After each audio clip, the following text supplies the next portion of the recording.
हाँ भाई देखो इधर, इससे पहला जो अपना चैप्टर था वो कौन सा था, औसत वाला, ठीक है। उसकी लगभग 3-4 क्लास अपनी कंप्लीट हो गई। अब आज से अपन नया टॉपिक स्टार्ट करेंगे, और नया जो टॉपिक है इसके अंदर आपको क्या पढ़ना पड़ेगा, संख्या पद्धति। बोलो कौन सा टॉपिक पढ़ोगे, संख्या पद्धति। ध्यान से सुनना एक एक चीज को, और समझते हुए चलना है। साथ के साथ नया टॉपिक आपका आ गया संख्या पद्धति।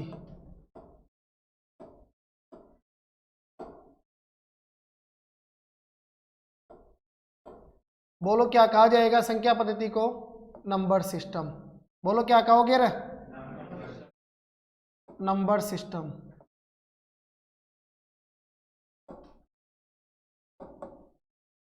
देखो संख्या पद्धति के नाम को देखकर तो आपको ये मालूम चल गया कि इसके अंदर जो भी हमारे से प्रश्न पूछा जाएगा वो सभी प्रश्न बताओ किसके ऊपर आधारित होंगे, संख्याओं के ऊपर।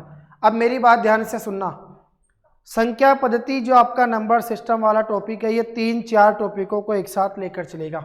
मतलब इसके अंदर कई प्रश्न तो आपके ऐसे होंगे जो किसके होंगे, भिन्न के, यानी साधारण भिन्न के और दशमलव भिन्न के। कई प्रश्न ऐसे होंगे इसके अंदर जिनमें एचसीएफ भी आएगा, आपका एलसीएम भी आएगा।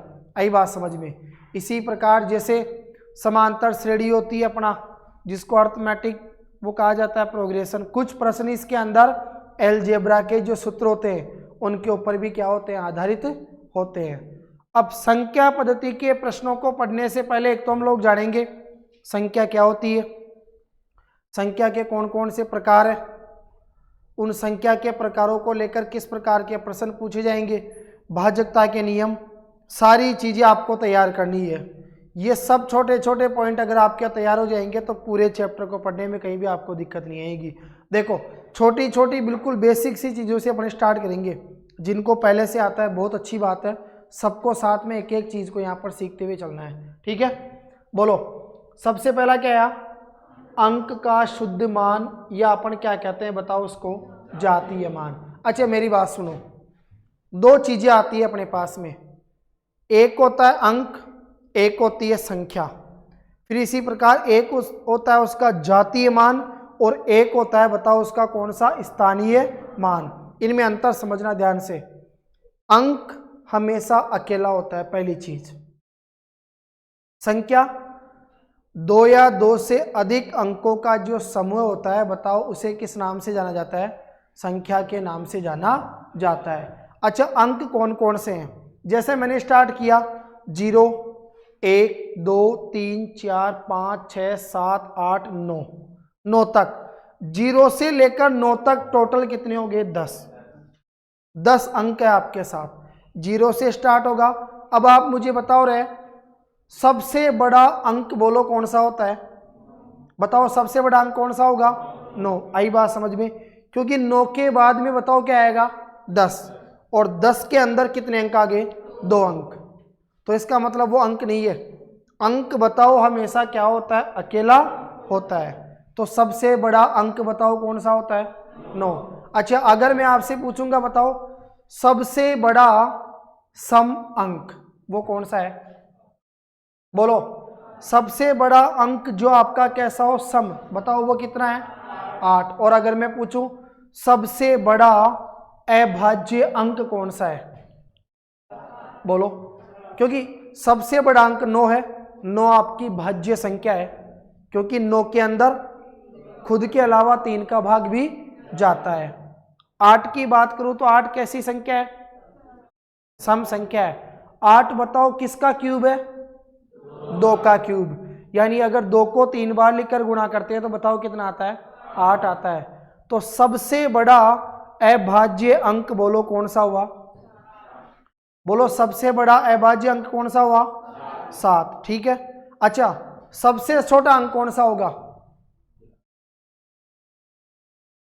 सबसे छोटा अंक कौन सा होगा, 2 क्यों होगा, 1 क्यों नहीं होगा, 1 भी तो आपका अंक ही है भाई। 0 है, चलो ठीक है 0 की तो कोई वैल्यू नहीं है, 1 से स्टार्ट करोगे, प्राकृत संख्या कहां से प्रारंभ होती है, 1 से, ठीक है। दूसरी बात अंक में एक ही चीज याद रखना, अंक हमेशा अकेला होता है और अंकों का जो समूह होता है उसको बताओ क्या कहा जाता है, संख्या के नाम से जाना जाता है। सबसे पहला पॉइंट सुनना आप लोग ध्यान से मेरी बात को, अंक का शुद्ध मान, और जो अंक का शुद्ध मान होता है बताओ उसी शुद्ध मान को किस नाम से जाना जाता है, जातीय मान के नाम से जाना जाता है, इसको बोलो क्या नाम दिया जाएगा, फेस वैल्यू। आई बात समझ में? ठीक है। डिजिट का मतलब क्या हो गया, अंक।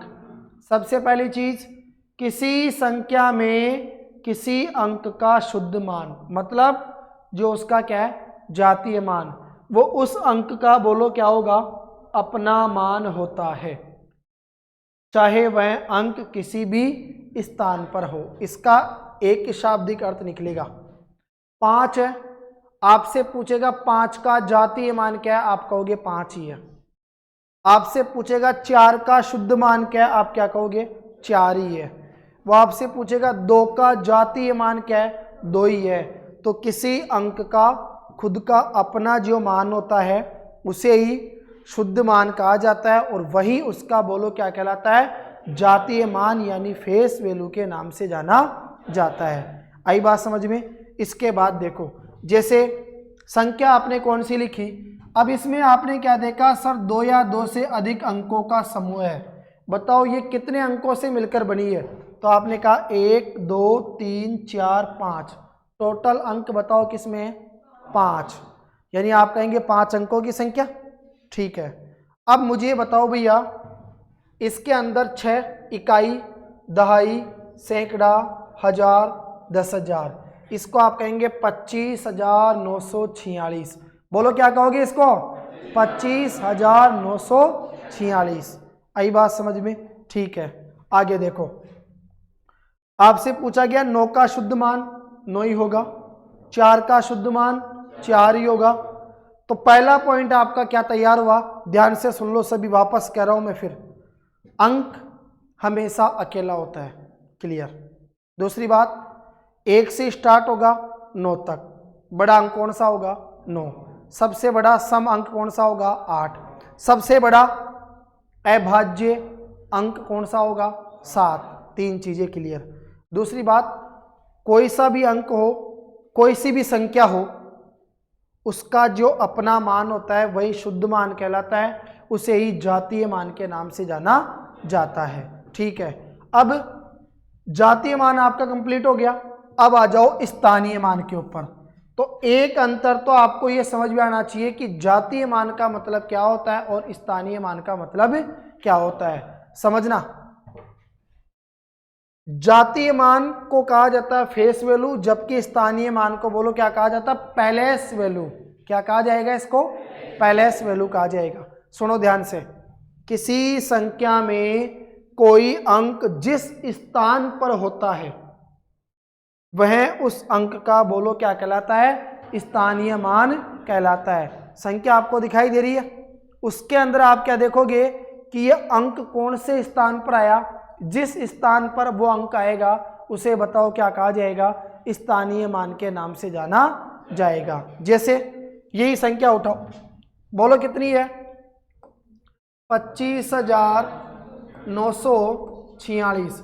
अच्छा मेरी बात ध्यान से सुनो सब, जब भी संख्या को गिनते हैं तो पीछे से काउंट करते हैं, मतलब दाईं तरफ से जो पहला अंक होगा, पीछे से पहला अंक, बताओ उसको क्या नाम दिया जाता है, अरे बोलो भैया क्या कहा जाएगा, इकाई कहा जाएगा। अच्छा इकाई का मतलब क्या होगा, 1। बोलो इकाई का मतलब क्या होगा, 1। अब 1 को गुणा करो पीछे वाले अंक से, बोलो 1 को गुणा किया 6 से तो कितना आया, 6। आई बात समझ में? फिर इकाई के बाद में बताओ क्या आता है, दहाई। अच्छा दहाई का मतलब क्या होता है, 10। तो 10 को गुणा कर दो भाई साहब किससे, 4 से, बोलो 4 दही 40, बोलो 4 दही। अच्छा 6 का स्थानीय मान 6 होगा, क्योंकि वो इकाई के स्थान पर आ रहा है, और इकाई का मतलब 1 होता है, 6 को 1 से गुणा किया तो 6। अब आ जाओ दहाई, दहाई के ऊपर कौन आया, 4। तो 4 को किससे गुणा करोगे, 10 से, बोलो 10 चौक 40। तो आप मुझे बताएंगे 4 का स्थानीय मान कितना हो गया? 40। ठीक है, अब मैं बढ़ूंगा किसके ऊपर? 9 के ऊपर। तो इकाई हो गया, दाई हो गया, अब बताओ क्या आएगा? सैकड़ा। अच्छा, आप लोगों ने पढ़ा है सैकड़ा का मतलब बताओ मुझे क्या होता है? अरे बोलो भैया, सैकड़ा का मतलब क्या होता है? आपने कहा सर सैकड़ा का मतलब 100 होता है। ठीक है, अब सैकड़ा का मतलब 100 होता है, तो इसका मतलब इधर सैकड़ा की जगह कौन आ रहा है? 9। तो बताओ 9 को किससे गुणा करोगे? 100 से। बोलो 9 को 100 से गुणा किया तो कितना आया? 900। बताओ रे 9 का स्थानीय मान कितना होगा? 900। अच्छा, अब प्रश्न ये बना सर, जैसे मैंने यही प्रश्न उठा लिया कि 9 का जातीय मान तो क्या होगा और 9 का स्थानीय मान क्या होगा? अब आप क्या कहेंगे? सर जातीय मान तो उसका खुद का अपना मान होगा, इसका मतलब 9 का जातीय मान 9 ही होगा। और स्थानीय मान की बात करें तो हम ये चेक करेंगे कौन से नंबर पे आया। तो इकाई, दाई, सैकड़ा।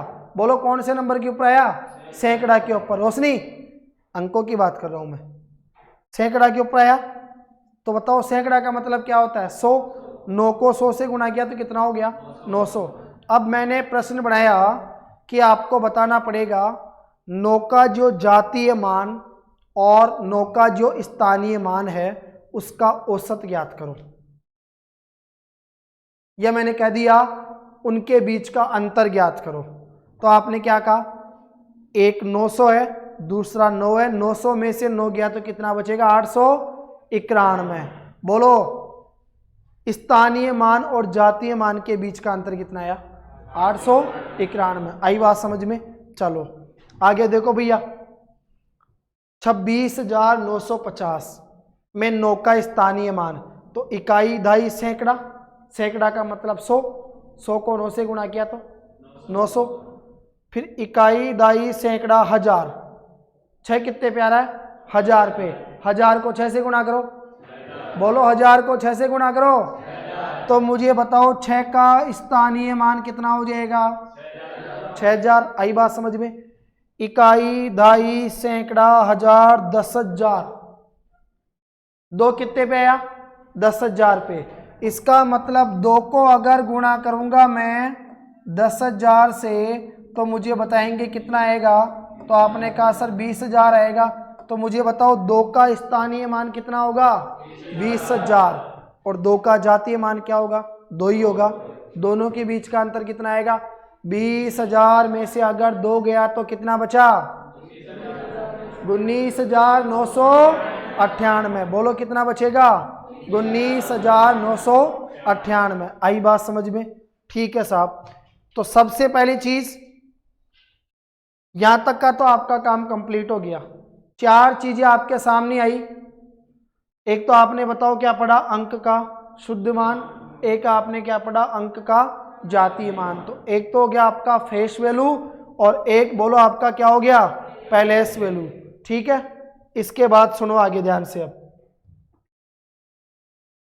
आगे देखो वही चीज है, 26,950 में 9 का स्थानीय मान 900 है, क्योंकि 9 के बाद 2 अंक है तो अंत में कितनी जीरो आएगी? 2 जीरो आएगी। एक अंक है तो 1 जीरो आएगी, मतलब एक अंक है 1 जीरो आएगी। मान लो कुछ भी नहीं है तो कुछ भी नहीं आएगा, फिर वो अकेला रहेगा जो आपका इकाई का अंक होगा। ठीक है, इसी प्रकार 6 का स्थानीय मान तो आपने देखा था इकाई, दाई, सैकड़ा, 1000 मतलब 6000। ठीक है, तो 6 को आपने 1000 से गुणा किया तो कितना आ गया? 6000। चलो इसके बाद देखो, अच्छा ये चीज याद रखना सभी, सुन लो भाई ध्यान से सब। किसकी बात की जा रही है यहाँ पर? जीरो की। सुनना ध्यान से, किसी भी संख्या में, संख्या चाहे कोई सी भी हो, उस संख्या में जीरो का जो स्थानीय मान है और जीरो का जो जातीय मान है, हमेशा बताओ वो क्या होता है? जीरो ही होता है। उसका रीजन, सर जीरो का जातीय मान तो ठीक है, चलो उसका खुद का अपना मान है तो वो तो क्या हो गया? बोलो जीरो हो गया। अब स्थानीय मान भी जीरो क्यों हुआ? जीरो चाहे किसी भी जगह आ जाए, अगर मान लो जीरो 1000 की जगह आ रहा है, 1000 को अगर जीरो से गुणा करेंगे तो भी क्या आएगा? जीरो आएगा। जीरो अगर मान लो सैकड़ा की जगह आ रहा है, 100 को अगर 0 से गुणा करोगे तो भी क्या आएगा, 0 ही आएगा। तो किसी भी संख्या को अगर 0 से गुणा करते हैं तो बताओ हमेशा क्या प्राप्त होता है, 0 ही आपको प्राप्त होता है। ठीक है, तो 0 वो संख्या है जिसका स्थानीय मान और जातीय मान दोनों हमेशा बताओ क्या होता है, 0 ही होता है। आई बात समझ में? ठीक है, इसके बाद देखो अंकों के बाद में आ जाओ, अंकों के समूह के ऊपर जिसको बोलो क्या कहा जाएगा, संख्या कहा जाएगा। और संख्या को बताओ क्या कहा जाता है, नंबर कहा जाता है। बोलो संख्या को क्या कहा जाता है, नंबर कहा जाता है। आगे सुनो, विभिन्न अंकों को इकाई, दहाई, सैकड़ा, हजार के स्थान पर रखने से जो पद प्राप्त होता है, ठीक है, वही पद बताओ हमारा क्या कहलाता है, संख्या कहलाता है। अर्थात एक या कई अंकों से मिलकर संख्या बनती है, जबकि अंक हमेशा क्या होता है, अकेला होता है। ठीक है, सारी चीजें आपकी क्लियर हो गई। अब आ जाओ संख्या के प्रकार के ऊपर। बोलो सबसे पहला प्रकार कौन सा आया, प्राकृत संख्या। प्राकृत संख्या को बोलो क्या कहा जाता है, नेचुरल नंबर कहा जाता है। नेचुरल नंबर को हम क्या करते हैं, बड़े एन के द्वारा प्रदर्शित करते हैं। बोलो नेचुरल नंबर को किसके द्वारा प्रदर्शित किया जाता है, बड़े एन के द्वारा इसे प्रदर्शित किया जाता है। ठीक है, प्राकृत संख्या के बारे में सिंपल सी चीज याद रखना कि जिन संख्याओं से गिनती की क्रिया की जाती है उन्हें क्या कहा जाता है, बोलो प्राकृत संख्या कहा जाता है। इनमें शून्य शामिल नहीं है। प्राकृत संख्या बोलो क्या होती है, अनंत होती है। हाँ जी, इंपॉर्टेंट चीज तो ये है कि प्राकृत संख्या के अंदर कभी भी 0 को शामिल नहीं किया जाता। अच्छा, प्राकृत संख्या कहाँ से प्रारंभ होगी, 1 से। बोलो प्राकृत संख्या कहाँ से प्रारंभ होगी, 1 से। सबसे छोटी प्राकृत संख्या कौन सी होगी, सबसे छोटी सम प्राकृत संख्या कौन सी होगी, सबसे छोटी भाज्य प्राकृत संख्या कौन सी होगी, 4। सुनते जाओ ध्यान से, प्राकृत संख्या में कभी भी 0 को शामिल नहीं किया जाएगा। एक काम तो क्लियर। अब 0 को शामिल नहीं किया तो इसका मतलब शुरुआत कहाँ से करेंगे, 1 से। सबसे छोटी प्राकृत संख्या कौन सी हुई, 1। सबसे छोटी सम प्राकृत संख्या कौन सी हुई, 2, क्योंकि 1 तो कैसी है, विषम है। फिर मैंने पूछा सबसे छोटी प्राकृत संख्या वो भी भाज्य संख्या हो तो वो कौन सी होगी, 4, क्योंकि 1 ऐसी संख्या है जो न तो भाज्य संख्या होती है और न ही अभाज्य संख्या होती है। तो 1 तो गया। 2 ऐसी संख्या है जो अभाज्य संख्या होती है, क्योंकि 2 में 2 के अलावा किसी भी संख्या का भाग नहीं जाता। अब बात करें 3 की, तो 3 भी ऐसी संख्या है जिसके अंदर 3 के अलावा किसी भी संख्या का भाग नहीं जाता। तो बचा कौन, 4। 4 में देख लो 4 का भाग भी जाता है और 4 के अलावा 2 का भाग भी जाता है। 1 ऐसी संख्या है जिसका भाग सभी संख्याओं में पूरी बार जाता है। तो इसका मतलब मैं कहूँगा कि 1 वो संख्या है जो प्रत्येक संख्या का बताओ क्या होती है, गुणनखंड होती है। बोलो रे, वह संख्या कौन सी है जो प्रत्येक संख्या का गुणनखंड होती है, 1। इसका मतलब 1 का भाग सबके अंदर पूरी बार जाता है। आई बात समझ में? तो प्राकृत संख्या को नेचुरल नंबर कहा जाएगा। और सीधी सी परिभाषा याद रख लेना, 1 से प्रारंभ होकर अनंत तक जाने वाली, क्या कहा मैंने, 1 से प्रारंभ होकर अनंत तक जाने वाली जो संख्या होती है उसे बताओ किस नाम से जाना जाता है, तो आप कहेंगे उसे प्राकृत संख्या के नाम से जाना जाता है। अच्छा, अब मेरे एक प्रश्न का जवाब दो, सबसे बड़ी प्राकृत संख्या कौन सी है, बताओ चलो। अरे संपत्ति थोड़ी मांग रहा हूं तुम्हारी, इतना क्या सोच विचार रहे हो तुम, मैंने आपसे यही तो पूछा है। हाँ जी भाई साहब, सबसे बड़ी प्राकृत संख्या कौन सी होगी, बोलो। बैटरी डाउन या बैटरी नहीं है, अरे यार नाक कटा दी पूरी। जब मैंने अभी कहा भाई 0 से शुरू होकर अनंत तक जाने वाली संख्या, तो अनंत ही सबसे बड़ी है। अब उसका मान कुछ भी हो सकता है, अगर संख्या को किसी निश्चित सीमा तक रोक दिया गया, अगर संख्या को किसी निश्चित सीमा तक रोक दिया गया, जैसे मैंने कहा 100 तक, तो आप कहेंगे सबसे बड़ी 100। मैंने कहा 1000 तक, तो आप क्या कहेंगे? सबसे बड़ी 1000। ठीक है, ये तो हो गई प्राकृत संख्या। क्लियर? दूसरी बात, अब एक काम करो, जो आपकी प्राकृत संख्या थी उसके अंदर 0 को शामिल कर दो। मतलब जहां शुरुआत 1 से करी थी वहां शुरुआत कहां से कर दो? 0 से। अब आपने क्या कहा? 0 1 2 3 4 5 6 7 8 आगे तक चली गई। तो सिंपल सी परिभाषा क्या बनेगी? 0 से प्रारंभ होकर, 0 से प्रारंभ होकर अनंत तक जाने वाली जो संख्या होती है उसको होल नंबर कहा जाता है, यानी उसे पूर्ण संख्या के नाम से जाना जाता है। बोलो भैया, अगर प्राकृत संख्या के समूह के अंदर 0 को भी शामिल कर दोगे तो बताओ बनने वाली संख्या क्या प्राप्त होगी आपको? पूर्ण संख्या। बोलो कौन सी संख्या प्राप्त होगी? पूर्ण संख्या। आई बात समझ में? तो प्राकृत संख्या कंप्लीट हो गई, यह आपकी पूर्ण संख्या हो गई जिसको होल नंबर कहा जाता है। प्राकृत संख्याओं में शून्य यानी 0 को शामिल करने के बाद संख्याओं का जो समुच्चय, समुच्चय का मतलब क्या होता है? यौगिक। समुच्चय का मतलब क्या होता है? यौगिक। समूह जिसको कहा जाता है, ठीक है, उसे क्या कहा जाता है? पूर्ण संख्या के नाम से जाना जाता है। क्लियर? चलो, इसको होल नंबर कहा जाएगा। अब आपने क्या कहा सर? एक हो गई प्राकृत संख्या, दूसरी हो गई पूर्ण संख्या, अब तीसरी कौन सी आ गई? पूर्णांक संख्या। अच्छा मेरी बात सुनो, आपने देखा होगा जैसे पीछे आपने वो पढ़ा था औसत वाला चैप्टर, तो उसके अंदर भी आपने क्या देखा? कहीं पे आई थी धनात्मक पूर्णांक, कहीं पर आता है ऋणात्मक पूर्णांक। इसका मतलब ये जो पूर्णांक आपको दिखाई दे रहा है, पूर्णांक संख्या का मतलब होता है भैया इंटीजर नंबर। बोलो क्या होगा पूर्णांक संख्या का मतलब? Integer number. इंटीजर नंबर का मतलब क्या है? सुनना मेरी बात को ध्यान से आप सभी। इंटीजर नंबर का मतलब ये होता है कि जब पूर्ण संख्याओं को, अच्छा पूर्ण संख्या कहाँ से प्रारंभ हुई थी? 0 से। बोलो पूर्ण संख्या कहाँ से प्रारंभ हुई थी? 0 से। 0 से प्रारंभ होकर अनंत तक जाने वाली संख्या को बताओ क्या कहा जाता है? पूर्ण संख्या के नाम से जाना जाता है।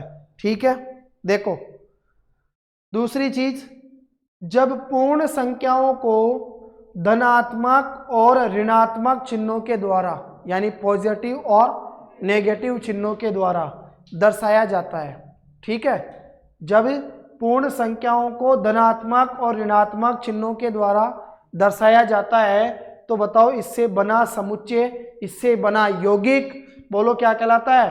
पूर्णांक संख्याओं के नाम से जाना जाता है। अच्छा मेरी बात ध्यान से सुनो आप सभी, कल का जो समय है ना आपका, वो 10 बजे का नहीं, सुबह 9 बजे का ही रहेगा। उसका रीजन ये है, साइंस से स्टार्ट करूंगा और उसमें जीव विज्ञान से स्टार्ट करूंगा सीधा। आई बात समझ में? तो लगभग 2-2.5 घंटे लगेंगे अपने को। एक टॉपिक है कि जीव विज्ञान का परिचय और खोजकर्ता, उसको कंप्लीट करना है अपने को। इसका आविष्कार किसने किया था, कौन सी विज्ञान की शाखा को क्या कहा जाता है, विज्ञान का जनक कौन है, कहाँ से विज्ञान की उत्पत्ति हुई है, उसमें जीव विज्ञान को स्टार्ट करना है अपने को। और एक टॉपिक कंप्लीट करना पड़ेगा कल, तो एक टॉपिक को कंप्लीट करने के लिए 2 घंटे तो अपने को लगेंगे कम से कम। तो 10 बजे नहीं, कल सुबह कितने बजे पहुंचोगे? 9 बजे। ठीक है, आगे सुनो ध्यान से अब। हाँ क्या हुआ? देखो आगे आओ, सुनो। तो अब तीसरी संख्या कौन सी आ गई आपके सामने? आपने कहा पूर्णांक संख्या बताओ जिसको क्या कहा जाता है? इंटीजर नंबर के नाम से जाना जाता है। अब मेरी बात सुनो, पूर्णांक संख्या का मतलब है धनात्मक संख्याएं भी इसके अंदर शामिल होगी और ऋणात्मक संख्याएं भी इसके अंदर शामिल होगी। मैंने कहा धनात्मक पूर्णांक, आप कहेंगे सर 0 से बड़ी संख्या उठाओ, 1 2 3 4 5 6 7 8, सब क्या है? धनात्मक पूर्णांक है। मैंने कहा ऋणात्मक पूर्णांक, तो आपने क्या कहा? 0 से छोटी। अच्छा 0 से छोटी संख्या कौन सी होती है? -1। -1 से भी छोटी कौन सी होगी? -2। -2 से छोटी -3। -3 से भी छोटी -4। इसका मतलब ये होता है कि माइनस के अंदर जो संख्या सबसे बड़ी होती है, माइनस के अंदर जो संख्या सबसे बड़ी होती है वो संख्या बताओ क्या होती है, सबसे छोटी होती है। ये चीज ध्यान रखना। जैसे मान लो आपसे कहा कि माइनस का 9, माइनस का 25, माइनस का 11, माइनस का 28, माइनस का 13 और माइनस का 44। बताओ चलो इनमें सबसे छोटी संख्या कौन सी है? माइनस के अंदर जो संख्या सबसे बड़ी होगी, बोलो वही संख्या क्या होगी, सबसे छोटी होगी। बोलो वही संख्या क्या होगी, सबसे छोटी होगी। आई बात समझ में? ठीक है। इसके बाद देखो पूर्णांक संख्या आपकी हो गई। अब आ जाओ किसके ऊपर, भाज्य संख्या के ऊपर। और बोलो भाज्य संख्या को क्या कहा जाता है? यौगिक संख्या भी कहा जाता है, ठीक है। और इसे संयुक्त संख्या के नाम से भी जाना जाता है, जिसे क्या नाम देते हैं? Composite number. बोलो क्या कहा जाता है? Composite number. अच्छा मेरी बात सुनो, प्राकृत संख्या पढ़ लिया, पूर्ण संख्या पढ़ लिया, पूर्णांक संख्या पढ़ लिया, जिसके अंदर धनात्मक और ऋणात्मक दोनों प्रकार की संख्याएं शामिल है। चौथा नंबर बताओ किसका आया? बोलो चौथा नंबर किसका आया? आपने कहा भाज्य संख्या का। अच्छा भाज्य संख्या को बताओ किस किस नाम से जाना जाता है? तो एक तो कह दो भाज्य संख्या, एक हो गया बताओ क्या? यौगिक संख्या। और एक बोलो क्या हो गया? संयुक्त संख्याएं, जिसको कंपोजिट नंबर के नाम से जाना जाता है। अच्छा भाज्य, इसका मतलब ये होगा, देखो मेरी बात ध्यान से सुनो। एक चीज तो हमने ये पढ़ा था कि सर जो प्रत्येक संख्या होती है वो किससे विभाजित होती है? एक से। प्रत्येक संख्या में, प्रत्येक प्राकृत संख्या में एक का भाग जाता है। चलो एक को तो छोड़ो, अब दो चीजें होती है। एक संख्या वो होती है जिसमें केवल खुद का भाग जाता है, खुद के अलावा किसी भी संख्या का भाग नहीं जाता, उसको कहा जाएगा अभाज्य संख्या, जिसको रूढ़ संख्या के नाम से भी जाना जाता है। और एक संख्या वो होती है जिसमें खुद का भाग तो जाता है, खुद के अलावा अन्य उससे छोटी संख्याओं का भी भाग उसमें जाता है, तो उसे ही बताओ क्या कहा जाता है? भाज्य संख्या के नाम से जाना जाता है। देखो वे प्राकृत संख्याएं जो एक व अपने अलावा किसी अन्य संख्या से भी क्या होगी? विभाजित होगी। इसका मतलब पूरी बार उसके अंदर भाग जाएगा। अर्थात जिनके आसानी से अन्य, वो भी कौन से? अभाज्य गुणनखंड। और अभाज्य गुणनखंड को बोलो क्या कहा जाता है? टुकड़े कहा जाता है। बोलो अभाज्य गुणनखंड को क्या कहा जाता है? टुकड़े कहा जाता है, ठीक है। तो वह संख्या जिसके आसानी से अन्य अभाज्य गुणनखंड यानी टुकड़े किए जा सकते हैं, बताओ उस संख्या को किस नाम से जाना जाता है? बोलो उसे भाज्य संख्या के नाम से जाना जाता है, ठीक है। इसके बाद देखो आगे चलो। अब आगे आपने क्या देखा? 4 है। सुनना मेरी बात को ध्यान से। अब देखो गौर से समझना है सभी एक एक पॉइंट को। सबसे पहले आ जाओ, बताओ किसके ऊपर? 4 के ऊपर। 4 है। 4 के जब गुणनखंड करोगे तो आपको कैसे प्राप्त होंगे? अभाज्य। भाज्य संख्या के गुणनखंड बोलो कैसे प्राप्त होंगे? अभाज्य। इस बात का मालूम आपको रहना चाहिए। देखो साहब 4 के गुणनखंड करोगे, अभाज्य गुणनखंड कैसे करते हैं? इस प्रकार से 4 में किसका भाग जाएगा? 2 का भाग, ठीक है। 1 का तो देना ही नहीं है। क्यों? क्योंकि एक तो वो है जो न तो भाज्य होगी और न ही अभाज्य होगी। 2 का भाग दो, 4 में कितनी बार जाएगा? 2 बार। 2 में 2 का भाग दिया तो 1 बार। मुझे ये बताओ 4 के गुणनखंड क्या है? 2 × 2। अब आ जाओ 6 के ऊपर। 6 का क्या हो जाएगा? 2 × 3। बोलो 2 तिया, चेक कर लो। 2 में 2 का ही भाग जाता है। बोलो 3 में 3 का ही भाग जाता है। आ जाओ किसके ऊपर? 8 के ऊपर। 8 के गुणनखंड क्या होंगे? तो आप क्या कहेंगे? 2 × 2 × 2। 2 दूनी 4 दूनी, बोलो 2 दूनी 4 दूनी, ठीक है। 8 के बाद में आ जाओ साहब किसके ऊपर? 10 के ऊपर। रुको थोड़ा शांति से, है ना, रस्ते रस्ते चलो। 10 के ऊपर आ जाओ। 10 में सबसे पहले किसका भाग जाएगा? 2 का। पिंगी नींद आ रही है? दिखाई नहीं दे रहा? चश्मा चाहिए? देखो, सबसे पहले 10 में किसका भाग दिया? 2 का भाग। बोलो 10 में 2 का भाग कितनी बार गया? 5 बार। अच्छा, 5 में तो 5 का ही भाग जाएगा ना, 5 के अलावा और किसी भी संख्या का भाग नहीं जाएगा। कमलेश, जाने में तो 5 में 4 का भाग भी जाएगा, लेकिन पूरी पूरी बार नहीं जाएगा। आई ना बात समझ में? तो देखो 10 के गुणनखंड बताओ कितने आ गए? 2 और 5, तो 2 इंटू 5। आई बात समझ में? इसी प्रकार चेक करो 12 के, 12 में 2 का भाग दो, कितनी बार गया?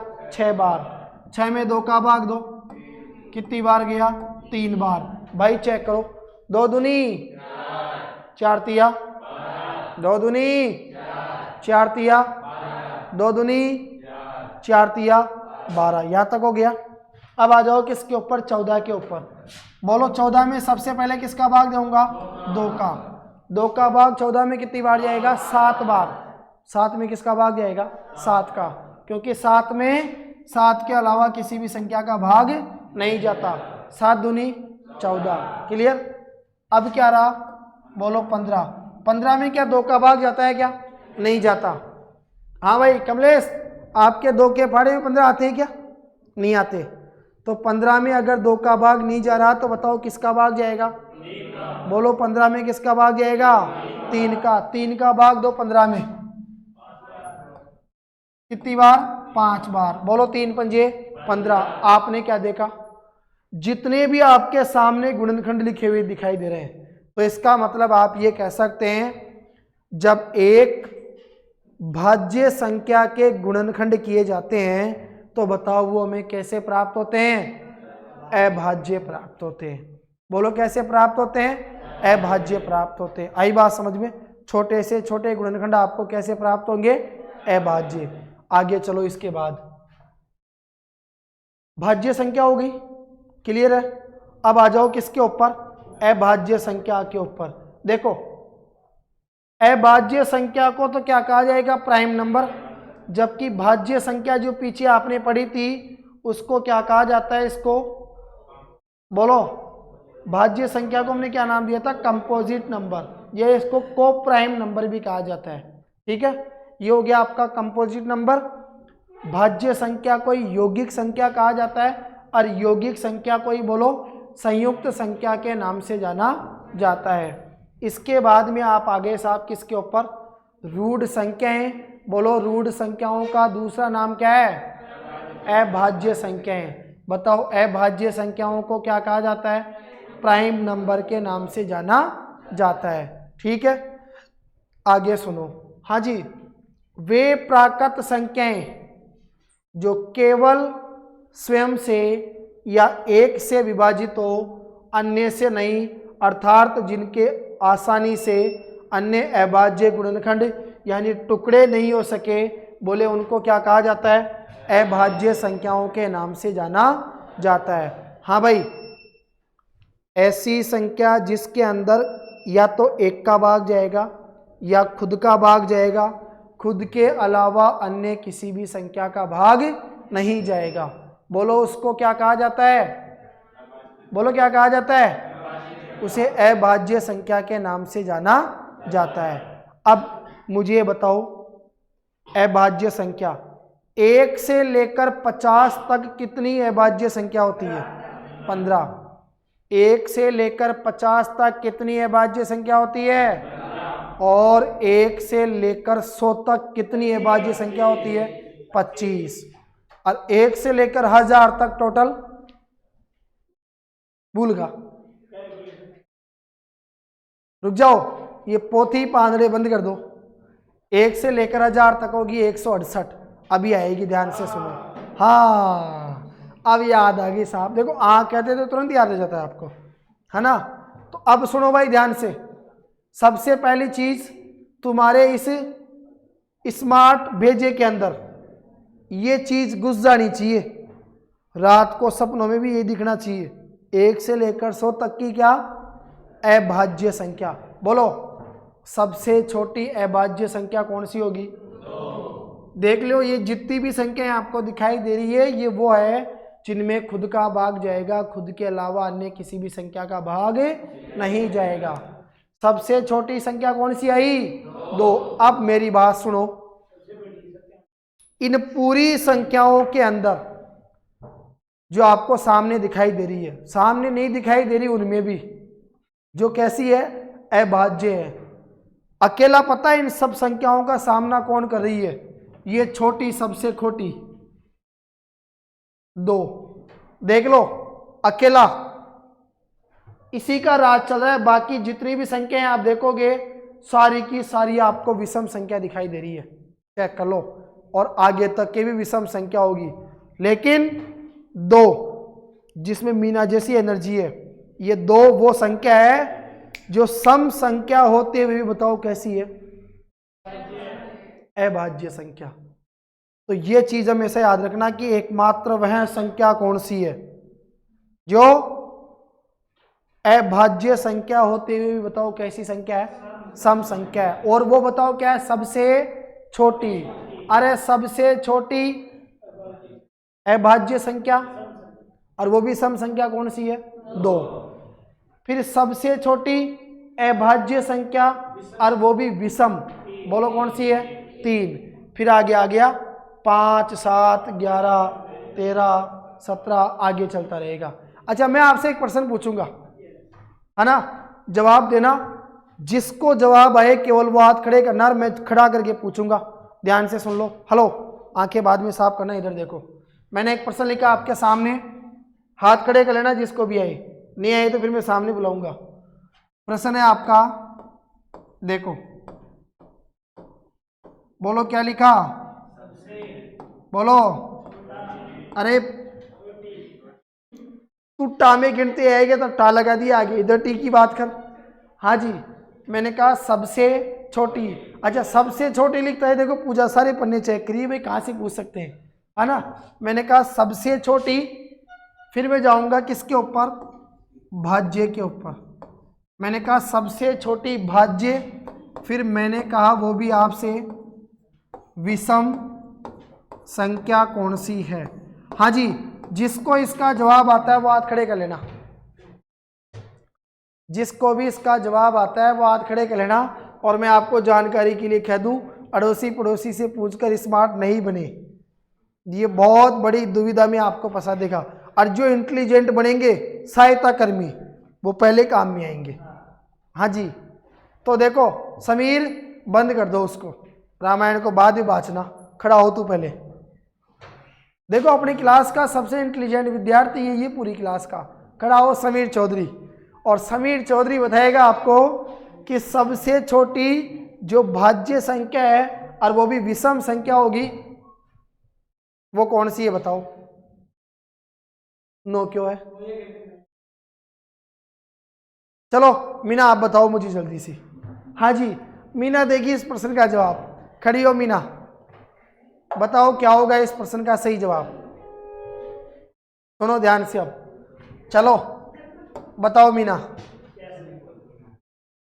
देखो 9 ही होगी। सुनो, मैंने पूछा सबसे छोटी, लिख लो चाहे आप तुम, है ना? देखो एक को तो गिनना ही नहीं है, क्योंकि एक तो वो है जो न तो भाज्य संख्या और न अभाज्य संख्या है। फिर आ जाओ 2, 3, 4, 5, 6, 7, 8, 9, 10। अब मेरी बात सुनो, सबसे पहले चेक करो सभी। हाँ जी, 2 कैसी है? अभाज्य संख्या। 3 कैसी है? अभाज्य संख्या। 4 कैसी है? भाज्य संख्या लेकिन सम संख्या। 5 कैसी है? अभाज्य संख्या। 6 कैसी है? भाज्य संख्या लेकिन सम संख्या। 7 कैसी है? अभाज्य संख्या। 8 कैसी है? भाज्य संख्या लेकिन कैसी? सम संख्या। अब आ जाओ 9 के ऊपर। 9 भाज्य संख्या है और वो भी कैसी है? विषम संख्या। आई बात समझ में? ठीक है, तो बताओ 2 के बाद में अभाज्य संख्या कौन सी आई? 3। बोलो 3 के बाद में? 5 के बाद में? 7 के बाद में?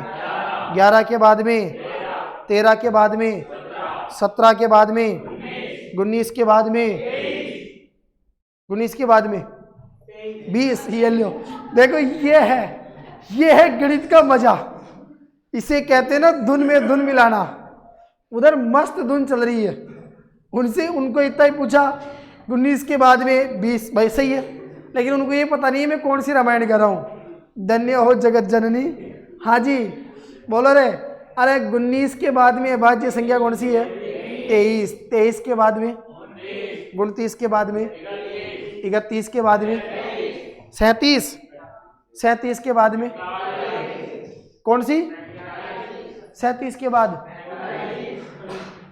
45। 41। 41 के बाद 43 के बाद 47। मतलब 50 तक तो कितनी हो गई? देखिए चेक करो एक बार, काउंट करो। कर लिया? हाँ 1 2 3 4 5 6 7 8 9 10 11 12 13 14 15 कंप्लीट। ठीक है। हाँ जी 47 के बाद में कौन सी होगी अभाज्य संख्या? पूजा 48 नहीं, कौन सी आई? आपने कहा 53। बोलो 53 के बाद में भाई साहब कौन? शादी पूरी हो गई। इधर देखो, बोलो 63 के बाद में किसने कहा 63 होगी? फिर आपने कैसे बोला 63? नहीं 63 से पहले आओ, 63 का तो रोल ही नहीं है। बोलो कौन सी थी? अरे 53। कौन सी थी? बोलो 53 के बाद में कौन सी आई? 59 के बाद में 61। 61 के बाद में 67। 67 के बाद में 71। 71 के बाद में पूजा 73। 73। 73 के बाद में हाँ जी मीना कितना आएगा 73 के बाद में? अरे गलत बात, मैं पूछ रहा हूँ कौन सी? पिंकी कौन सी पूछ रहा हूँ? अभाज्य संख्या। तो बताओ कितनी आ गई? 79। 79 के बाद में 83। हाँ भाई कमलेश 83 के बाद में कौन सी होगी? 89। क्या बात है। और 89 के बाद में 97। रोशनी कहाँ खो गए आप? 97। बताओ 100 तक टोटल कितनी हो गई? 25। ये बेजे में घुस जानी चाहिए, समझ गए? इसके बाद में देखो आगे आ जाओ अब। हाँ भाई फिर एक और इसी टाइप का प्रश्न पूछूंगा मैं आपसे, है ना? ध्यान देना सभी। अब आ जाओ ऊपर। बोलो पहली लाइन क्या आई? 2 एकमात्र ऐसी अभाज्य संख्या है जो सम संख्या भी है, इसलिए 2 को सम अभाज्य संख्या भी कहा जाता है। अकेले यही शेरनी सम अभाज्य संख्या। बोलो कौन सी है? सम अभाज्य संख्या। हाँ जी 1 से लेकर 25 तक अभाज्य संख्या कितनी होती है? 1 से लेकर 50 तक अभाज्य संख्या कितनी होती है? 1 से लेकर 75 तक अभाज्य संख्या कितनी होती है? 1 से लेकर 100 तक अभाज्य संख्या कितनी होती है? 25। यहाँ तक का तो काम हो गया था। ठीक है। इसके बाद में सुनो आगे भाई, ध्यान से सुन लो सब। देखो इधर, बोलो रे 1 से लेकर 100 तक तो कितनी हो गई? आपने कहा सर 25 क्या होती है? अभाज्य संख्या होती है। ठीक है आगे आओ, बताओ अब जल्दी से। 1 से लेकर 125 तक कितनी होगी? 30। भाई आज क्या चक्कर है? कुछ गहराई में ज्यादा है? आगे देखो इधर, ध्यान से सुनो। पीछे बैठ जाओ, कहाँ दिक्कत है यार? नो टेंशन, पीछे फोकस कम हो जाएगा। हाँ जी सुनना बात को ध्यान से। देखो थोड़ा सा एक आइडिया लगा ना कितने की वृद्धि हो रही है? बोलो 25 से 30 पे गया तो 5 की वृद्धि, 30 से 35 पे गया तो 5 की वृद्धि, 35 से 40 पे गया तो 5 की वृद्धि, 40 से 46 पे गया तो 6 की वृद्धि, 46 से 72 पे गया तो 62 पे 6 की। नालायको, इन चीजों को दिमाग में रखोगे ना किस हिसाब से वृद्धि हो रही है, जब भी आपको याद रहेगा, है ना? हेलो देखो नहीं, ये तो बहुत अच्छा मौका मिला उस बात को सराहने का, है ना? देखो 1 से लेकर 125 तक कितनी अभाज्य संख्या होगी? 30। 1 से लेकर 150 तक 35। 1 से लेकर 175 तक 40 और 1 से लेकर 200 तक 46। 1 से लेकर 100 तक कितनी थी? 25 और 1 से लेकर 200 तक कितनी होगी? 46, मतलब 25 दूना 50 में कितनी कम रह गई? 4। अब आओ 200 के बाद में फिर 300 तक कितनी है? 62, 400 तक 78, 500 तक 95, एक ये बन गया 500 तक कितनी? 95, और 1000 तक 168। 1 से लेकर 1000 तक की संख्याओं के अंदर कितनी अभाज्य संख्या होती है? 68 या 168? बोलो 168। यहां तक क्लियर? चलो साहब, ये काम हो गया आपका। बताओ किसका? अभाज्य संख्याओं का। हाँ जी, बोलो 3 अंकों वाली सबसे छोटी अभाज्य संख्या। 3 अंकों की सबसे छोटी वो भी अभाज्य संख्या कौन सी होती है? 101। और 3 अंकों की सबसे बड़ी वो भी अभाज्य संख्या कौन सी होती है? बोलो 997। अच्छा मेरी बात सुनो, छोटी बड़ी तो बहुत काम की है। देखो इधर, पहले मैं पूछूंगा 1 अंक की सबसे बड़ी संख्या बताओ रे। 9। चलो मुझे बताओ 2 अंकों की सबसे छोटी संख्या। देखो 2 चीजें लेकर चलेंगे अपन, आप ध्यान से सुनना सभी, ये अंतर थोड़ा सा आपको समझ में आना चाहिए। हेलो, एक तरफ तो मैंने आपसे क्या कहा बताओ, इधर तो ले लिया आपने क्या, बोलो सबसे छोटी, और इधर बोलो आपने क्या ले लिया? बोलो रे सबसे बड़ी। हाँ जी, ध्यान से सुनो, सबसे छोटी और सबसे बड़ी। अच्छा, 1 अंक की सबसे छोटी संख्या 1, तो बताओ 1 अंक की सबसे बड़ी संख्या 9। 2 अंकों की सबसे छोटी संख्या, 2 अंकों की सबसे छोटी संख्या 10। इसका मतलब 1 के आगे 0 लग गया, तो 2 अंकों की सबसे बड़ी संख्या, तो आपने कहा सर 9 के आगे 9 लग गया। बड़ी पूछेगा तो 9 बढ़ता जाएगा, छोटी पूछेगा तो 0 बढ़ता जाएगा। 3 अंकों की सबसे छोटी संख्या, 3 अंकों की सबसे छोटी संख्या 99 क्यों नहीं हुई? उसमें कितने अंक रह गए? हमें कितने चाहिए? बोलो 3 अंकों की सबसे छोटी संख्या 100। तो बताओ 3 अंकों की सबसे बड़ी संख्या, बोलो 900। अरे 4 अंकों की सबसे छोटी संख्या, 4 अंकों की सबसे छोटी संख्या, आपने कहा साहब 1000। तो बताओ 4 अंकों की सबसे बड़ी संख्या है 9900। खुद को भी समझ में आएगा क्या क्या बोल दिया है कि लहर के अंदर। अरे तो यह आ गया इधर साहब 9999। यहाँ तक का काम कंप्लीट हो गया। ठीक है साहब, अब देखो यहां से प्रश्न बनता है, अरे ये कहानी ढंग से समझ लेना ना तुम। देखो अब अगली कौन सी आई? को प्राइम नंबर, जिसको हमने क्या नाम दिया? बोलो सह अभाज्य संख्या। बोलो क्या गया है? सह अभाज्य संख्या। देखो जब 2 प्राकृत संख्याओं का महत्व कितना आ जाए 1, तो वे दोनों संख्याएं बताओ क्या कहलाती है? सह अभाज्य संख्याएं कहलाती है। अच्छा, पहली बात महत्व का मतलब क्या होता है? मेरी बात ध्यान से सुनो। महत्व वह बड़ी से बड़ी संख्या होती है जो दी गई सभी संख्याओं को पूर्णतया विभाजित करती है। सुन लो ध्यान से, महत्व, इसका मतलब महत्तम समापवर्तक, महत्तम समापवर्तक, जिसको हम लोग क्या नाम देते हैं? HCF। बोलो क्या कहते हैं? Highest common factor. बोलो HCF क्या होगा? Highest common factor. आई बात, ट्रैक्टर नहीं। अरे भाई ट्रैक्टर पे कहाँ चले गए तुम? फैक्टर पे आओ। फैक्टर यानी क्या होता है? गुणनखंड। क्या होता है? गुणनखंड। अच्छा मेरी बात सुनो, तो हमने पढ़ा मैस है, मैस हाईएस्ट का मतलब बड़ी से बड़ी। सुनो, हाईएस्ट का मतलब बड़ी से बड़ी।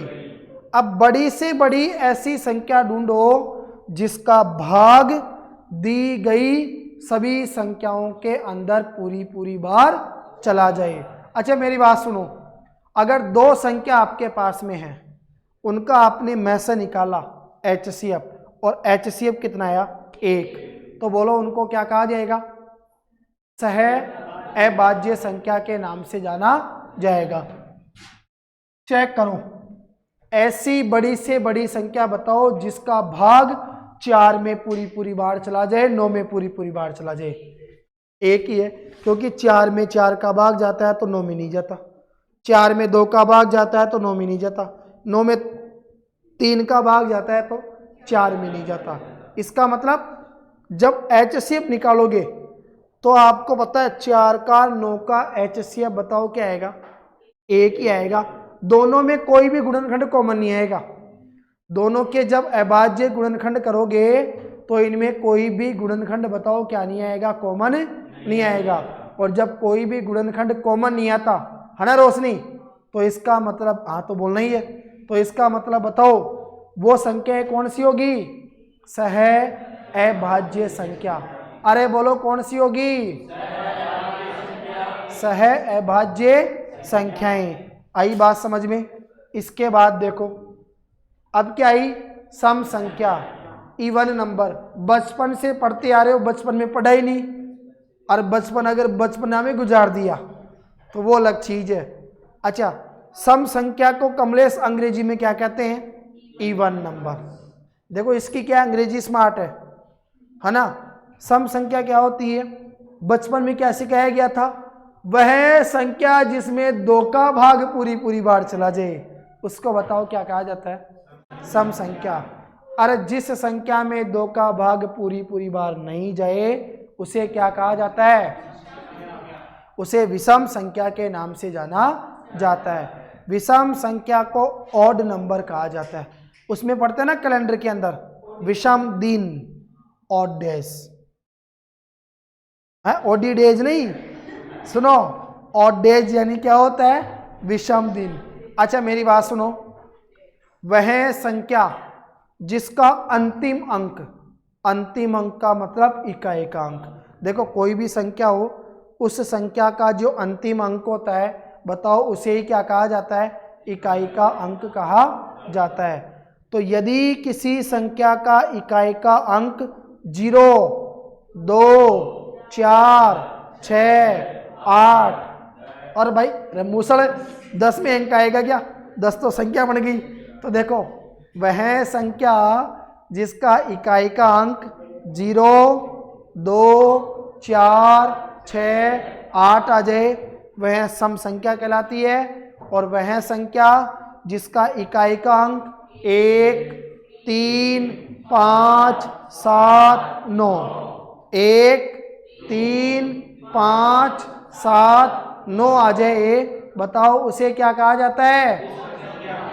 उसे विषम संख्या के नाम से जाना जाता है। बड़ी खुशी होती है जब आपको ये सब चीजें पढ़ाई जाती है ना, क्योंकि आपको ये सब चीजें पूर्ण रूप से ज्ञात है ना, और फिर आप इनका जवाब देते हो, बहुत अच्छा लगता है। आगे ध्यान से सुनो, देखो विषम संख्या हो गई, ये चीज आपको दिखाई दे रही है क्या? देखो नोट पढ़ो, नोट चेक करो कितने का नोट है ये, बताओ रे मुझे जल्दी से बोलो। देखो पूजा हंस के बता, पूजा हंसने से कोई नोट की गुणवत्ता बढ़ जाती है क्या? भाई ऐसा होता हो, सर्च कर रही हो? अच्छा ध्यान से सुनो, देखो इधर। हाँ जी कमलेश, अभी भारत के अंदर कौन सा नोट सबसे बड़ा चल रहा है? क्यों? अच्छा सुनो भाई, 500 के नोट की विशेषता सुनो, खुले जल्दी मिल जाते हैं। धन्य हो भाई जगत जननी, ऐसे अवशिष्ट पदार्थों को धरती के ऊपर भेजा है और उनकी रक्षा करने वालों को भी भेजा।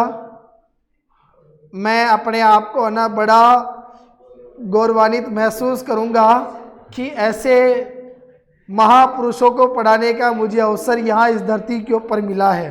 ठीक है, तो अब मुझे निश्चित रूप से ये कहने में कोई संकोच नहीं होगा कि आपके जीवन के साथ मेरे जीवन का उद्धार हो रहा है। बिल्कुल, बहुत बढ़िया। हो सकता है आप जब अंतरिक्ष में पहुंचोगे तो मैं थोड़ा सा ऊपर पहुंच जाऊंगा, है ना, क्योंकि नीचे जेक तो आपका ही चलता रहेगा ना, तो फिर कोई दिक्कत नहीं है। इधर देखो, ध्यान से सुनो, दोष इसका नहीं है, दोष है उसका जिस कैटेगरी में इसको भेजा गया मीणा, एसटी के अंदर। तो एसटी का पावर तुम वैसे ही जानते हो, जैसे गुजरों की और भी कोई पार नहीं पड़े तो उखाड़ सड़क पटरी, बस फिर तो सॉल्यूशन होगा ही होगा। तो इनके भी वही है, निकाल जाओ वो दो चार औजार रखते हैं, बस ये गिरी चुनी है और कोई नहीं उसके अलावा। सुनो ध्यान से अब। हाँ जी, देखो अब आ जाओ साहब, बात ध्यान से सुनना। सम संख्याओं का योग हमेशा सम संख्या में, वह विषम संख्याओं का योग भी हमेशा सम संख्या में आपको क्या होता है, प्राप्त होता है। देखो कमलेश, जादू भरी बात, दो सम संख्या बताओ आपके हिसाब से। दिख नहीं ठीक बात, भाई कहाँ तक तुम बोल सकते हो, जहां तक तुम्हारा बोलबाला चलेगा वहां तक ही तो तुम बोल पाओगे। तो देखो दो है ना, सम संख्या ले लिए साहब। जैसे मान लो एक संख्या ले ली, कमल ने कहा दो, कमल कितनी ले, दो आ गई साहब। अब दूसरी भाई साहब पीछे वाला भैया बताएगा, हाँ जी। अब वो हाँ जी के चक्कर में कंफ्यूज है, पीछे वाले दोनों ही बोले जी किसके लिए आया। चलो कोई बात नहीं, कोई ज्यादा विशेष जी नहीं है। मान लो दूसरी संख्या आपने कौन सी ले ली, 16। अरे 16 में दो जोड़ो, बताओ कितना आएगा, 16 में दो जोड़ो कितना आएगा, 18 आएगा। सही में, चलो 18 लिख दिया। अब आपने क्या कहा सर, दो भी सम संख्या है, 16 भी सम संख्या है, दोनों को जोड़ने पर तीसरी संख्या प्राप्त हो गई, वो भी कैसी है, सम संख्या। हाँ जी, सर्दी लग रही है, चलो कोई बात नहीं, अभी विषम संख्या से गर्मी आ जाएगी। इधर चेक करो, वापस आओ, मैंने एक संख्या लिखी, देखो कितनी, 98। बोले कितनी लिखी, मतलब 2 कम 100, बोलो 2 कम 100 कितने हो गए, 98। और एक संख्या जैसे मान लो आपने लिखी 24, जोड़ो भाई कितने होंगे,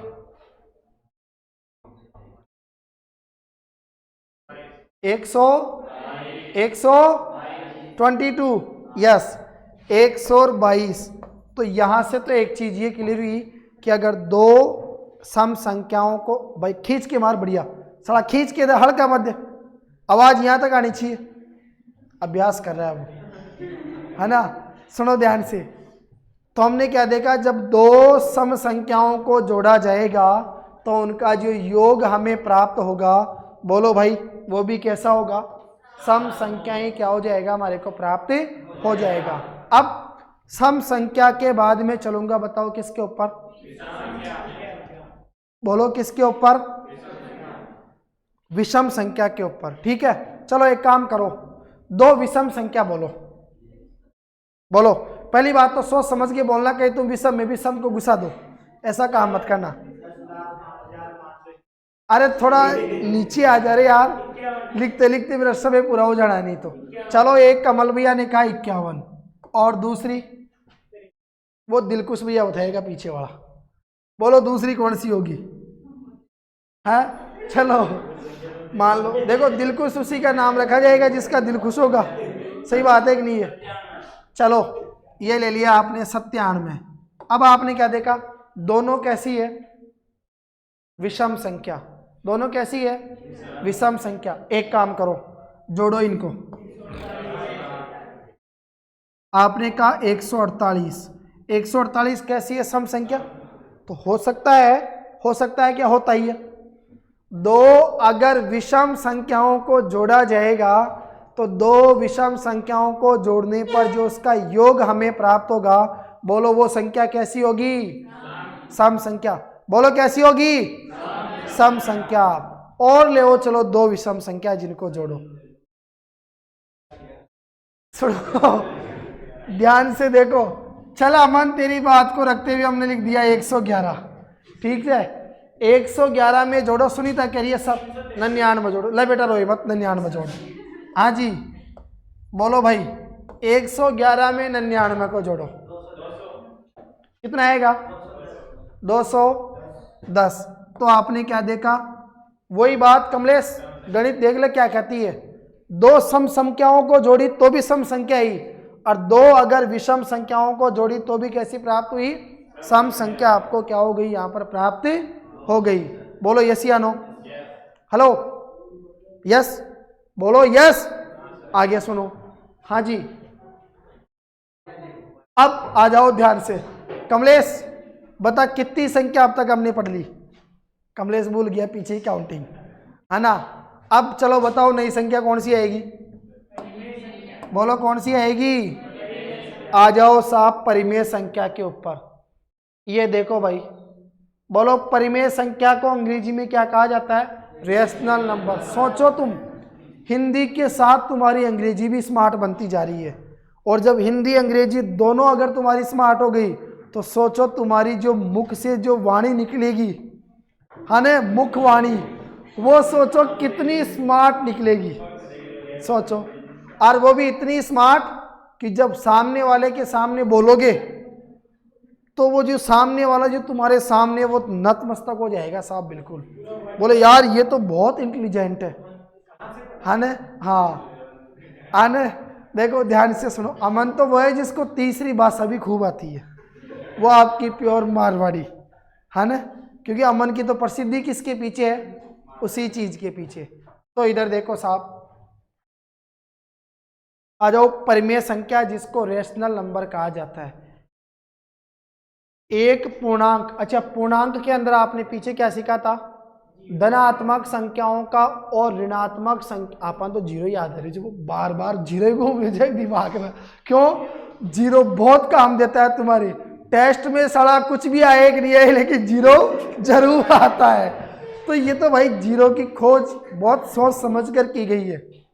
जीरो नहीं होता तो 100 कहाँ बनते, 1000 कहाँ बनते, वो जो तुम करोड़पति बनने का सपना देखते हो उसकी संख्या कहाँ तक बनती? पॉसिबल ही नहीं था। तो जीरो तो सोचो हमेशा आपके जीवन में है। मेरे को नहीं लगता कोई ऐसा हो गया जो जीरो की श्रेणी में नहीं है। नहीं, जीरो से ही तो आप 100 तक पहुंचे हो, है ना। 0% का मतलब कितना होगा? 0% पूछा है मैंने, जीरो ही होगा। हाँ जी, तो देखो ध्यान से सुनो, अब बात आती है परिमेय संख्या। तो ध्यान से सुनो भाई, एक पूर्णांक, अच्छा पूर्णांक का मतलब होता है धनात्मक और ऋणात्मक संख्याओं का समूह। बोलो, धनात्मक और ऋणात्मक संख्याओं के समूह को क्या कहा जाता है? हैं? बोलो, पूर्णांक के नाम से जाना जाता है। अच्छा देखो, कभी कभी वो पूर्णांक करना उल्टे पूर्णांक में आ जाता है। फिर देखो आगे सुनो ध्यान से। हाँ जी, एक पूर्णांक को दूसरे पूर्णांक यानी जीरो को छोड़कर, तुम्हें तो सूझेगा जीरो भी, है ना, से भाग देने पर जो लघुत्तम आपको प्राप्त हो जाता है, बताओ उसे क्या कहा जाता है? परिमेय संख्या कहा जाता है। अर्थात वह संख्या जिसको P/Q के रूप में लिखा जाता है उसे बताओ क्या कहा जाता है? उसे परिमेय संख्या के नाम से जाना जाता है। अब बात ऐसी है, जैसे मान के चलो मैंने लिखा 2/3, तो आपने क्या कहा? 2 भी एक धनात्मक पूर्णांक, 3 भी एक धनात्मक पूर्णांक। 2/3 इसका मतलब इसको मैंने किसके रूप में लिखा? P/Q के रूप में। अच्छा मेरी बात सुनो, P ऊपर वाली संख्या होगी, P का मान कितना हो गया? 2। बोलो Q कौन सी होगी? नीचे वाली संख्या। बताओ Q का मान कितना हो गया? 3। तो यह आ गया आपका P/Q। याद रखना इंपॉर्टेंट चीज है, Q नॉट इक्वल 0। इसका मतलब Q का मान कभी भी क्या नहीं हो सकता? देखो P का मान तो 0 हो सकता है। रीजन, जैसे आपने लिखा है 0, अब आप क्या कहोगे? सर किसी भी संख्या के बटे में अगर कुछ नहीं हो तो बोलो क्या माना जा सकता है? एक माना जा सकता है। किसी भी संख्या में अगर कुछ नहीं हो तो बोलो क्या माना जा सकता है? एक माना जा सकता है। तो 0/1 तो लिखा जा सकता है, लेकिन कभी भी 1/0 नहीं लिखा जा सकता। क्यों? क्योंकि अगर 0 का भाग, कोई नहीं बोलेगा, तुम बहुत इंटेलिजेंट हो मैथ में, है ना? तुम ध्यान से सुनो, रोशनी बताएगी, खड़ी हो। ये मैथमेटिक्स में शुरू से इंटेलिजेंट रही है और इसको रिया क्लासेज की मैथमेटिक्स के नाम पर रीढ़ की हड्डी कहा जा सकता है। आप मुझे जवाब देंगे कि अगर मैं 0 का भाग किसी संख्या में अगर दूंगा तो मुझे भागफल के रूप में सम्मानजनक आपके आंसर के रूप में क्या प्राप्त होगा? 0। इसे कहते हैं मैथ का सुपर सत्यानाश। क्या कहते हैं इसको? मैथ का वो भी कौन सा? सुपर सत्यानाश। वाह, नाश का भी नाश, सत्यानाश। बैठो। जहां भारतीय नारी खड़ी हो जाए ना मैथ में, वही तुम समझ लिया करो जवाब क्या आने वाला है। नारा से पूछ ले। हाँ भाई, वो भाई पीछे से क्या कर रहा है? मन मत पूछो, पहले से मना कर रहा है वो, मन मत पूछो साहब, है ना? चलो कमल भैया खड़े होंगे। सुनो देखो साहब, हाँ जी, आप मुझे बताए अगर मैं किसी संख्या में 0 का भाग देता हूं तो मुझे क्या प्राप्त होगा? 0। आप तो बैठेंगी। अब जिसका था मुझे इंतजार, खड़ा हो भाई अमन, अनंत, सोच समझ ले।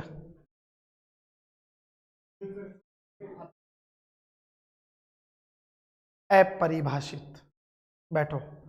बात ऐसी है, दुनिया के क्या कहूं तुम्हें, बुर्ज खलीफा है, सुनो, है ना? हाँ, वो तो वो है। देखो ध्यान से सुनो, इधर सुनो, बात को समझ। अरे तुम्हारे लिए बहुत अच्छी चीजें मैं ढूंढूंगा, धीरे धीरे थोड़ा सा समय निकालूंगा, फिर उन चीजों का प्रयोग तुम्हारे ऊपर निरंतर। जैसे कल से तुम साइंस पढ़ोगे, साइंस के तो तुम पता ना ज्ञाता हो, ज्ञाता से भी बड़े तुम महान ज्ञाता हो, विख्याता हो साइंस के तो तुम सब। तो तुम्हें मैं कौन से जनक का नाम पूछूंगा, तुम कौन सा जनक बताओगे, है ना? और भी नहीं तो समीर ये भी पूछ लेगा, सर ये आदमी था कि लुगाई था? तो प्रश्न सारे प्रकार के वहां पर निकल कर आएंगे। तो देखो, कुछ तुम बोलोगे, कुछ शर्माओगे, साइंस वैसी चीज, सारी चीजें आएगी। तो इधर देखो, बात यह है, जब 0 का भाग किसी संख्या में दिया जाता है तो हमेशा याद रखना, बोलो क्या आएगा? अपरिभाषित। बोलो भाई साहब क्या होगा? अपरिभाषित, जिसको कभी क्या नहीं किया जा सकता? परिभाषित नहीं किया जा सकता। बताओ उसे क्या कहा जाता है? अपरिभाषित कहा जाता है। ठीक है, आगे सुनो। हाँ जी, अर्थात कॉमन फैक्टर। कॉमन फैक्टर का मतलब देखो, ये किताब वाला थोड़ा सा चूक गया, फैक्टर तो लिख दिया लेकिन कॉमन का लिखा ही नहीं। कॉमन फैक्टर का मतलब होता है भैया सार्व गुणनखंड। बोलो क्या होगा कॉमन फैक्टर? यानी बोलो सार्व गुणनखंड। आई बात समझ में? तो आपने क्या देखा? अर्थात कॉमन फैक्टर सार्व गुणनखंड नहीं हो। आई बात समझ में? दोनों में क्या नहीं है? कोई भी कॉमन गुणनखंड नहीं है। बोलो उसे क्या कहा जाएगा? अरे मूसलो, सार्व गुणनखंड नहीं कहा जाएगा गधो, उसे परिमेय संख्या के नाम से जाना जाएगा। बोलो क्या कहा जाएगा? उसे परिमेय संख्या के नाम से जाना जाएगा। ठीक है, कौन सी पोजीशन में आना चाहते हो? देखो इधर सुनो, इसके बाद देखो अगले पॉइंट के ऊपर काम करो। सुनो, इसको चेक करो। दशमलव, दशमलव को तुम क्या कहते हो? पॉइंट। क्या कहते हो? पॉइंट, है ना? आगे सुनो, दशमलव भिन्न वाली संख्याओं में दशमलव के बाद संख्याओं की गिनती हो सके या दशमलव के बाद वाली संख्याओं की क्या हो रही हो? पुनरावर्ती हो रही हो, मतलब एक ही अंक उसमें बार बार आता जा रहा हो। जैसे 10 के अंदर 9 का भाग दो, गलत बात। 10 में 3 का भाग दो, 3 तिया 9, फिर 3 3 9 तो आएगा वो 3.333333 है ना, आगे बढ़ता जाएगा। इसका मतलब अंक जो 3 है बताओ उसकी क्या होती जाएगी, पुनरावृत्ति होती जाएगी। तो सुन लेना ध्यान से, देश के युवा युवतियां तो क्या कहूँ इनको, कन्या माता है जो भी है ना, ध्यान, आप मुझे गुस्सा मत करो है ना, कन्या बहुत अच्छा शब्द है आपके लिए। देखो सुनना ध्यान से मेरी बात को, इस चीज पे गौर करना।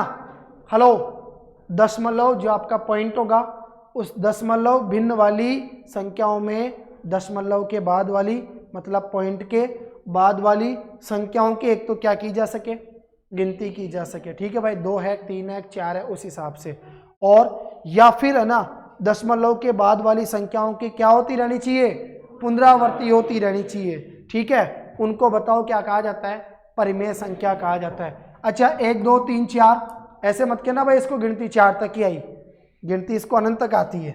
ठीक है, अब इसी प्रकार अगर मान लो तुम 11 भी लेते हो तो 11 भी परिमेय संख्या है। कमलेश के टेंशन होगी, अभी तो कहा था परिमेय संख्या को p बटा q के रूप में लिखा जाता है, उसमें तो 2 चीजें आ रही है, इसमें तो एक ही आ रही है।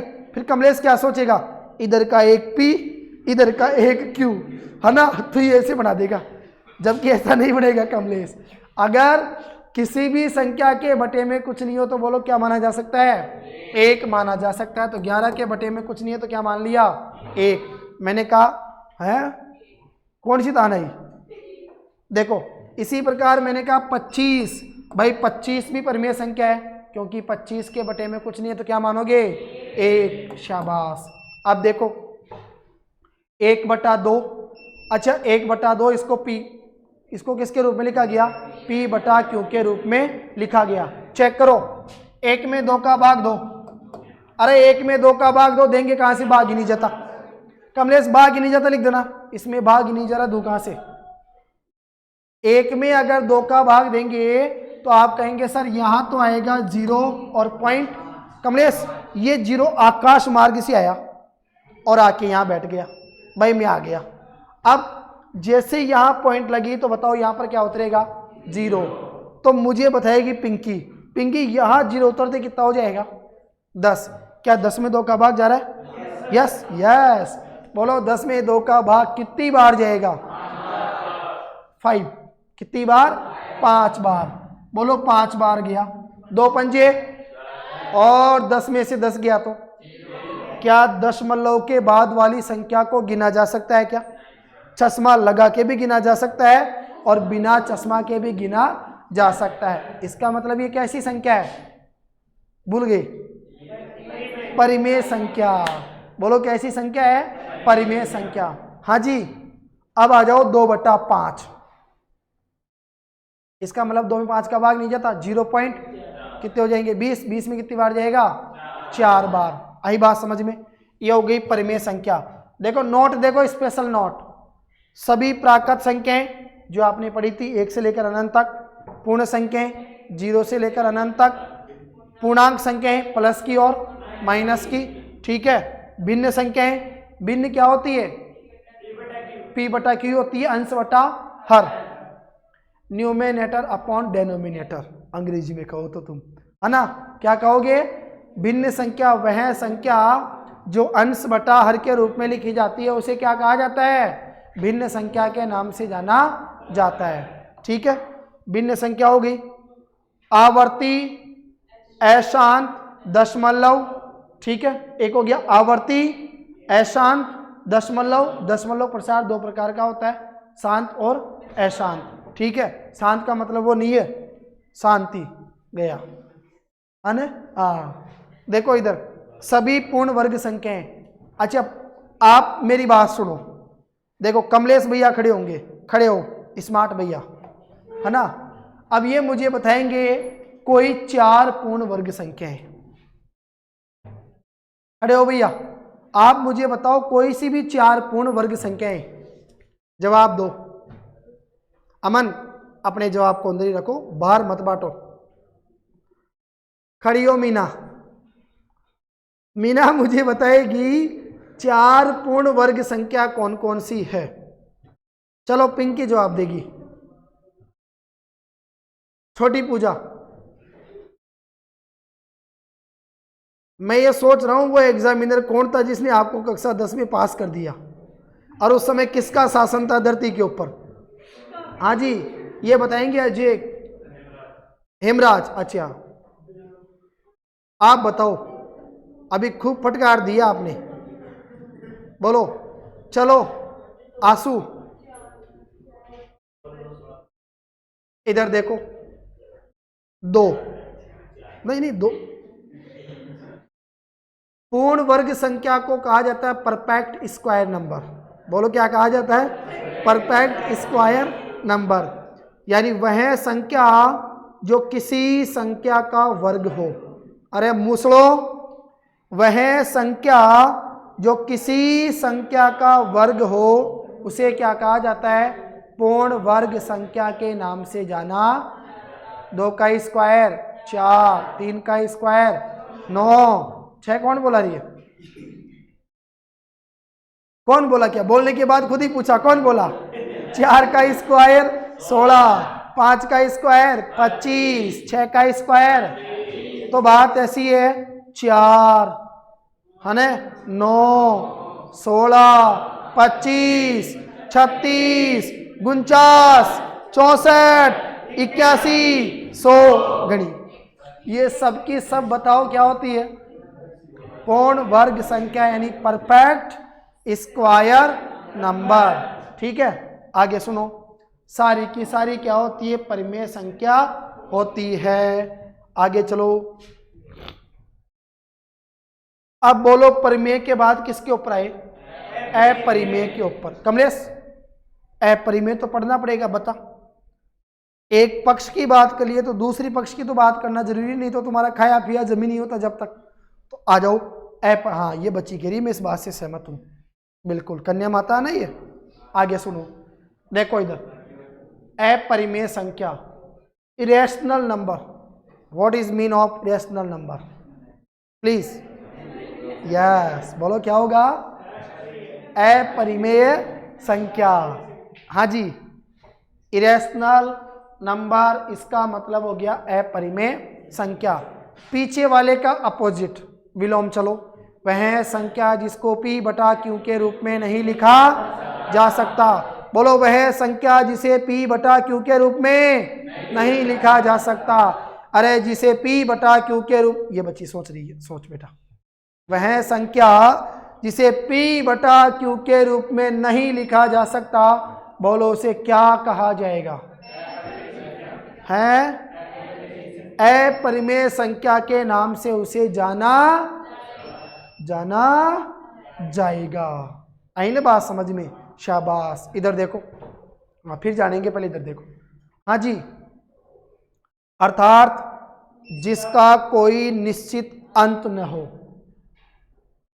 आदि अनादि जो भी तुम बोलते हो उसको, ठीक है, जिसका कोई निश्चित अंत न हो। देखो, एक तो आया ई फॉर एलिफेंट, गलत बात। इधर बात करेंगे ई फॉर, अरे गलत बात। इधर बात करेंगे ई फॉर जो अपरिमेय संख्या में आने वाला है। ठीक है, अब आज तुम घर जाके सर्च करना, what is mean of E, what is mean of E. आगे देखो ध्यान से सुनो, ई और पाई ग्रीक भाषा के शब्द है। ठीक है, हाँ सर, भाई ऐसे पहले पूछते तो 1 सेकंड खराब नहीं होता अपना। देखो इधर, ई और पाई, बोलो कैसी संख्या है? बोलो, ई और पाई कैसी संख्या है? आपने कहा अपरिमेय संख्या। कैसी संख्या है? अपरिमेय संख्या। आई बात समझ में? आगे देखो, नोट, सभी अपूर्ण वर्ग संख्याएं, मतलब जो किसी संख्या का वर्ग नहीं है। भाई अपूर्ण वर्ग संख्या किसको कहा जाएगा? 3 किसी का वर्ग संख्या है क्या? नहीं है, ये कह रही है बाप दादाओं ने लाया था क्या उसको? हाँ जी, वर्ग संख्या को छोड़ दो, पूर्ण वर्ग संख्या को छोड़कर जो बच गई बाकी अपूर्ण वर्ग संख्या, वो सारी की सारी बताओ क्या होगी? अपरिमेय संख्या। क्या होगी बोलो? अपरिमेय संख्या। आगे सुनो, फिर क्या आया? बोलो क्या आया? ये करणीय। करणी पता है ना क्या होती है? करणी क्या होती है? देखो, वो कारीगर तो कहता है करनी, और तुम जो पढ़ने वाले कारीगर हो, नौजवान कारीगर जो इंजीनियर बनोगे आगे जाकर, जो मैथ का तुम खंडन करोगे, वो क्या कहते हैं अंडर रूट, जिसको रूट भी कहा जाता है। तुम अंडर रूट तो बोलोगे नहीं, 4 चीजें बोलनी पड़ेगी, 2 बार ही बोल दोगे रूट। आगे सुनो, ध्यान से सुनो, नहीं तो तुमको और भी ले आओगे तीसरा वर्ड, जिसको तुम फिर कोडिंग डिकोडिंग के हिसाब से समझाओगे, है ना। तो देखो सुनो, सभी अपूर्ण वर्ग संख्याएं जिनको क्या कहा जाएगा, करणीय कहा जाएगा। सभी अनावर्ती अशांत दशमलव संख्याएं अपरिमेय संख्याएं कहलाती है। 2 परिमेय संख्याओं का गुणनफल या योग हमेशा एक परिमेय संख्या होती है। अच्छा, मैंने क्या कहा, 2 परिमेय संख्या ले लो, या तो उन दोनों को आपस में गुणा करो, या फिर 2 परिमेय संख्या ले लो, उन दोनों को आपस में जोड़ दो। हमेशा बोलो क्या प्राप्त होगी, परिमेय संख्या। बोलो हमेशा क्या प्राप्त होगी, परिमेय संख्या। अब बाकी की क्लास कल पढ़ेंगे मुकेश जी आगे, ठीक है।